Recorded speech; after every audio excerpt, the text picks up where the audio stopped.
I'm Carole Taylor. On this edition of Journal, we take a close look at something we all take for granted: water.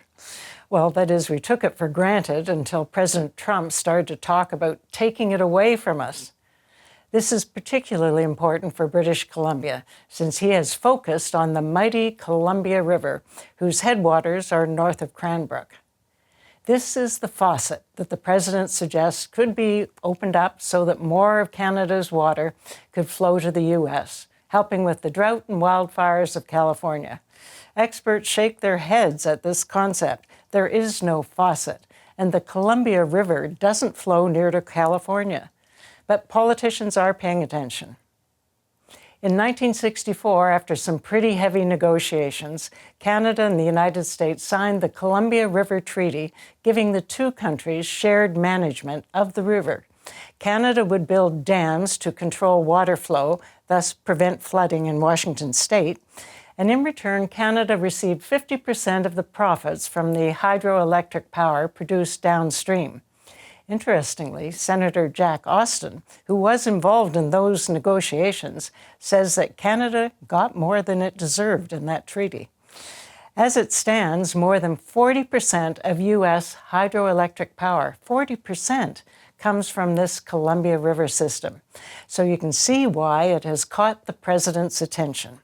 The treaty was due to be renegotiated last year, but try as they might to have a new deal ratified before the change in presidency, it didn't happen. As a result, there's plenty of uncertainty about how aggressive the U.S. will now be to change the deal to their advantage. Alec Lazenby is a journalist who has been studying this issue and the possibly negative consequences for Canada. Alec will join us after this break. Alec Lazenby joins me now, and we're going to take on one of those topics that maybe we know in the back of our mind, the Columbia River Treaty, but we don't really know what it is. But all of a sudden, our president next door, President Trump, has made water an issue. So tell me why we should care about the Columbia River Treaty. Yes, I never thought this would be a hot-button topic, the No. Columbia River Treaty. It's not exactly what floats the boat of most people, but the Columbia River Treaty is this really important treaty that was signed by W.A.C. Bennett and Canadian negotiators, American negotiators, ratified in 1964. Essentially what it does is it governs the Columbia River, which flows from BC down through the states and empties out into the Pacific on the border between Washington state and Oregon. And so it's not something that you normally think about, but essentially what it does is we hold back some of the water, and in exchange, the U.S. gives us some revenue from the hydroelectric power that they generate on the U.S. side of the border. The impetus for really creating this treaty was there was a massive flood in 1948 down in the States, down in Oregon, and they thought, this has massive potential for flooding in the future. We need to figure out a way to do this. And so a series of dams were constructed. And actually, we talk a lot about the hydroelectric power in BC, and not a lot of people know that actually about half of our power comes from dams along the Columbia River Treaty. 40% of the U.S.'s hydroelectric power comes from the same river. Now, they only have a little under 6% of their total electricity generation is from hydropower, whereas ours is in the high 90s. So it's a little bit different in terms of importance, but it's still something that is very, very important to our everyday life, but something that we don't often think about. And those initial negotiations, having read Senator Austin's book about it, they were tough negotiations. Canada, you give up this, and U.S. will give some of this profit back to you. I can imagine around that table. Yes, and then you get the premiers involved, and W.A.C. Bennett was a singular force of will in terms of people, and he had his own ideas about what he wanted the treaty to look like, which were different from what Ottawa wanted. Ottawa was willing to give, from my recollection at least, a lot more to the Americans than W.A.C. Bennett wanted. W.A.C. Bennett wanted to make sure that we were getting a lot of the benefits from the treaty when it was signed, and it was this back and forth that lasted years. The treaty was signed in 1961, but it took another 3 years to ratify it. I believe negotiations started in 1958 or some year along that time. And so it's very, very contentious. And now, after decades and decades, in 2018 under the first Trump administration. So, this is a treaty that they started negotiating with us. Negotiations started for a modernized treaty because, ecological benefits and protecting salmon were never really part of the initial treaty, but BC and Canada wanted to update it. And so they started negotiations with the US in 2018. And this past July, we had a treaty signed, like an agreement in principle. There was this rush to get everything done before Donald Trump was inaugurated because they knew that this might be a source of leverage for the US over Canada. But unfortunately, that didn't happen. And a couple of weeks ago, Energy Minister Adrian Dix announced that, negotiations have been paused. And now we're kind of waiting to see what happens moving forward. And so that's why we all have to pay attention and care about it. The treaty was initially done in '64 and was up for renegotiation now. And they worked on it from 2018, you say? 2018. And everybody, I'll talk to you about what concessions were being made, but they got to some sort of agreement. But even though signed, it has to be ratified in Canada and in the United States. And that's what they were rushing to get done, and they didn't get it done. And some elements of the agreement in principle have been put into place around, again, ecological protections, making sure salmon have enough water, those sorts of things that we also don't often think about, but are important to overall ecological health. But, it's one of those things where Trump administration is looking at agreements they've signed with Canada, and it's not necessarily that they're looking for a better deal on the treaty. It's just that they see it as a point of leverage, and they say, okay, what more can you give us? Or we're going to use this as part of our overall trade war with Canada, pressure campaign for concessions.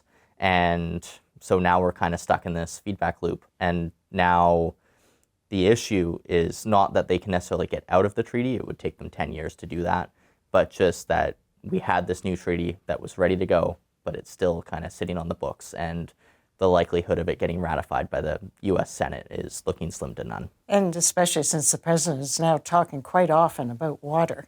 And with all the wildfires that were going in L.A., he was down there saying, we'll just take more water from Canada, and that's not even possible. No, it's not. And essentially, he had this interview on Joe Rogan back in September, I believe it was, and he was talking about how, there's this giant faucet that you can turn on in Canada, bring the water down to California. It would fix all the problems of the California wildfires, unless he wants to get the Army Corps of Engineers to dig a trench that makes the Panama Canal look small. Then there's not going to be water flowing from BC down to California, because geographically it doesn't work, because the water flows out between Washington State and Oregon. And so I don't know what he's talking about with that faucet. There's a lot of other areas that he can come after for our water, but using it as a giant faucet to help with the California wildfires is not realistically one of them. So let's look at this deal that was negotiated but not ratified last spring. What concessions did Canada make in that? I mean, were we tough negotiators? So concessions were made on both sides. I think the priority for us, and we brought Indigenous peoples, Indigenous nations into the treaty negotiating process in a way that they were never involved in the initial treaty. Their lands were just flooded. The lands were just flooded, and sorry, you don't really we're not really going to do anything to help you with this. But now they were involved in these negotiations very, very heavily. And of course, they wanted more ecological protections to hold some more of the water back for salmon, make sure salmon have habitat. And essentially what that means is we're getting less revenue from the U.S. How much less? I'm not sure the exact amount. Was it done by percent? Percent of the profits? Yes, it's done by percent of the profits. I don't remember off the top of my head what exactly the percent of the profits is, but it's a sizable amount that we're going to be losing in terms of revenue. But at the same time, there's more protections on our side of the border, and so there's that give and take there. It wasn't about the amount of water then. It was just looking at the how the split goes going forward. Yes. And who were our main negotiators during that time? So in terms of BC, Katrina Conroy who was the BC finance minister. She was obviously the MLA for Kootenay West, and she was our lead negotiator for BC. But Ottawa were the lead negotiators for the country because while BC is involved, it is still a federal issue. And so Ottawa were the ones who were taking point in these negotiations. And so we're left with a situation now where we've got this piece of paper that I think is probably useless. Don't you think? Yes, for the most part, it is useless at this point in time, unless the U.S. comes back to the table or they come back with some concessions that they want us to make, and then we can have conversations around that. But at this point in time, it's looking like it's dead on arrival. And so that means we're back even earlier than 2018, starting the process again. And I think it's a completely different ballgame now that President Trump has been made aware of this or is talking about this. I don't think there'll be the same kind of even-handed negotiations. No, it's going to be instead of a win-win, it's going to be very much Trump will want it to be an I win, you lose. We'll be back after just taking this short break to discuss what that lose looks like. We're taking a look at the Columbia River Treaty, which was initially signed in 1964 and was due to be renegotiated and updated, almost was this past spring. So in terms of our negotiating skills, I think about that and I wonder who's at the table and are we tough enough? Because I'm quite sure that especially with President Trump there, they're going to be looking at every possible angle. So we're now in the middle of an election. We don't know who our prime minister will be, but I think that water might be part of the discussion. Water is definitely going to be part of the discussion. We hear a lot about critical minerals. Justin Trudeau had those famous comments where he talked about Donald Trump's comments around making us the 51st state are really about a way to get at our critical minerals. You look at Ukraine, you look at Greenland, and that's very much looks like it's part of the play. But at the same time, Canada has 20% of the world's fresh water. And so very much it looks like water could be part of that impetus. You think about the droughts along the Colorado River. You think about the droughts in California causing those wildfires. And there's no feasible way to build a giant trench from Canada down to California to fix those wildfires. There is definitely a need for more fresh water. And there are lots of places. You think about the Columbia River, you think about the Great Lakes. There's rivers running through Saskatchewan and Manitoba down into the U.S. or up from the U.S. down into Saskatchewan and Manitoba. And so there's lots of places where that can be renegotiated. The Boundary Waters Treaty, which was signed in 1909, I talked about the Columbia River Treaty, but that's actually included under the Boundary River Treaty, which the U.S. can exit the Boundary River Treaty in as little as a year. And so they can tear up all the agreements they have with us, and even while the Columbia River Treaty will still be on the books, it takes 10 years to exit out of that, there are other ways they can get at the Columbia River Treaty and the water that flows down from BC down into the US from the Columbia River. And so there's concern that part of the play that they're making for our resources is around water. What that will look like, we don't know yet, but it seems definitely that this is less about making concessions on certain things such as the Columbia River Treaty and more about finding a way to access our water more. So does Washington State get involved at all? Because one of the initial needs for these dams in Canada was to stop all of the flooding in Washington State. So you'd think they'd be at the table. Washington State, Oregon, Idaho, I believe too. They all have a lot riding on these treaties. And I know that those state governors and state legislatures were happy with how the negotiations were going and were happy with the terms of the agreement in principle. But now, unfortunately, it's not necessarily up to them what final form the agreement takes. And that's the same for BC. Like we can hem and haw. We're at the negotiating table. We can talk about what we want. At the end of the day, this is a federal issue. It's between Ottawa and Washington, D.C. And with the relations there right now, I don't hold out too much hope that something will get done, and there is a lot of concern about the ways that Trump can go after our water. Yeah, and also the assumptions we make. I know that as part of the Columbia River Treaty, that's if you want to end the treaty, as you say, it's a 10-year out. Who says he'd follow that? Yes, I mean, under normal circumstances, you'd say, yes, it's a 10-year exit process. But at the end of the day, Trump is starting to make it look like, in some ways, the Constitution might even be just a piece of paper to him. And so you think about the Columbia River Treaty, and at the end of the day, it's a bunch of words written on a piece of paper, and he can just decide to not follow it. It's illegal, but, legality at this point in terms of dealing with the United States doesn't seem to be necessarily front of mind. Well, look at the free trade deal. I mean, all of these tariffs break the free trade deal that we thought we had.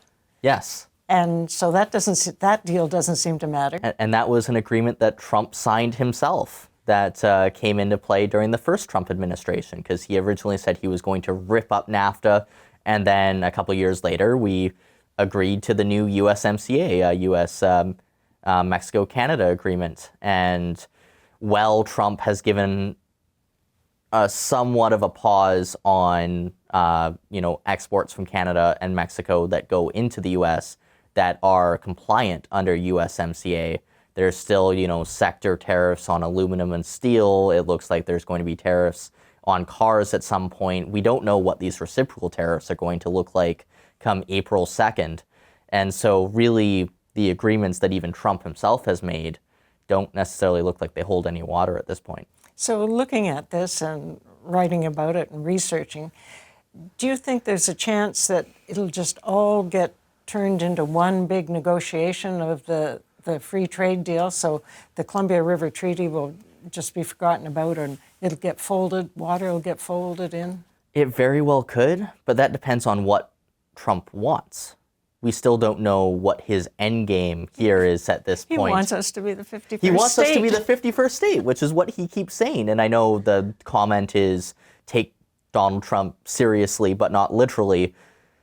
Okay, you take him seriously, not literally. What could that look like? And so we still don't know if this is part of a tough negotiating strategy on Donald Trump's part in terms of negotiating a new deal, in terms of bringing in protection, or not doing that, but bringing in protectionist policies to try to onshore more manufacturing, more production of goods, or if it's a territorial play, like you think about Canada, and at some point you have to feel like you're being lumped in with Greenland and the Panama Canal. And so we don't know. And that's part of the problem. You keep hearing from the federal government that when they talk to officials in Washington, I don't even think those officials know what Trump wants. And so how can they negotiate with the Canadians when they don't even know what their own president wants? So what caught your eye about the Columbia River Treaty that you decided to really do some research and focus on this? I think it was just, Donald Trump's comments on water to start with, and kind of thinking about how that could impact BC. And I know the Columbia River Treaty has been under negotiation for years now in terms of bringing in a new treaty, and I thought, this very well could be part of it. When you look at what Trump's comments around a giant faucet mean, the only thing he could be meaning is something like the Columbia River, even if that doesn't make sense. And then you hear those comments about Donald Trump bringing up the Columbia River Treaty with Justin Trudeau in negotiations, as I think it was a 4-page list of trade irritants that he just listed off verbatim, including the border, that imaginary line that Donald Trump talks about. And I think that got me thinking and wanting to know more, and something that we don't often think about, but that's important to our everyday life. And so as a reporter who's covering all of these issues, what have you got your eyes on next? I think I'm waiting to see how April 2nd goes, and waiting to see what those reciprocal tariffs look like in terms of our relationship with the United States. I'm also looking to see how the impacts of U.S. tariffs have impacts on BC. We know BC brought in Bill 7, which will give the provincial government extraordinary emergency powers. Do you think that'll pass? I mean, they do have a majority, however slim. We will wait to see how that plays out, but it gives them authority to essentially change any legislation unilaterally that touches on the economy. So that's a big talking point right now. You have the province backing down or modifying some of their promises in terms of they're not giving out the rebate, the $1,000 rebate the NDP promised during the campaign. They've backed away from a program for secondary suites. And so kind of seeing those impacts of how the province's fiscal situation and also the relationship with the US shapes our province, and also at the same time how the federal election, which has started, shapes BC. I think those are some of the things I'm looking at this point in time. Trump has done some favors to Canada by making all of these assertions, and you can call them threats or not, but we are more aware. And he has also saved a number of politicians, because now Premier Eby just talks about Trump.